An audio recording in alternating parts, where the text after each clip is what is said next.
আসসালামু আলাইকুম সম্মানিত ভিউয়ার্স, আশা করি সবাই ভালো আছেন। আপনারা দেখতে পাচ্ছেন কালের কণ্ঠ আজকে 12ই মার্চ 3:12 আজকের এই প্রতিবেদনটি প্রকাশ করেছে। সরকারি চাকুরিদের জন্য সুখবর, 30 জুনের আগেই মহার্ঘ ভাতা ঘোষণা। আজকের এই ভিডিওর মাধ্যমে আমরা জানতে পারবো 11 থেকে 20 গ্রেড, 6 থেকে 10 গ্রেড এবং 1 থেকে 5 গ্রেড কত শতাংশ মহার্ঘ ভাতা পাবে এবং কবে থেকে কার্যকর করা হবে, সকল বিষয়ে বিস্তারিত আলোচনা করব। আশা করি ধৈর্য সহকারে ভিডিওটি শুরু থেকে শেষ পর্যন্ত দেখবেন।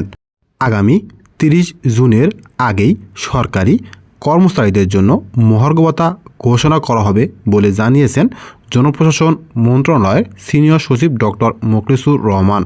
আজকে বুধবার সচিবালয়ে সাংবাদিকদের এক প্রশ্নের জবাবে তিনি কথা জানান। তবে কত শতাংশ মহার্ঘ ভাতা ঘোষণা করা হবে সে বিষয়ে তিনি বলেন 11 থেকে 20 গ্রেড 25%, 6 থেকে 10 গ্রেড 15%, 1 থেকে 5 গ্রেড 10% পাবে। মহার্ঘ ভাতা পর্যালোচনা কমিটির সদস্য মোখলেছুর রহমান বলেন, মহার্ঘ ভাতা নিয়ে সকল বিষয় চূড়ান্ত, এখন শুধু ঘোষণার অপেক্ষা। এবার পেনশনারদেরও মহার্ঘ ভাতা দেওয়া হবে। এবার যারা মহার্ঘ ভাতা পাবেন ইনক্রিমেন্টের সময় সেই ভাতা বেসিকের সঙ্গে যোগ হবে।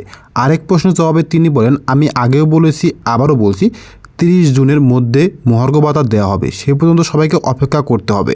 মহার্ঘ ভাতা ঘোষণার পরও সরকারি কর্মচারীদের জন্য বর্তমানে চালু থাকা 5% হারে প্রণোদনা অব্যাহত থাকবে কিনা সে বিষয়ে জনপ্রশাসন সচিব বলেন, হ্যাঁ অবশ্যই। ভিডিওটি ভালো লাগলে লাইক, শেয়ার, সাবস্ক্রাইব করে দেবেন। সবাই ভালো থাকবেন। আসসালামু আলাইকুম।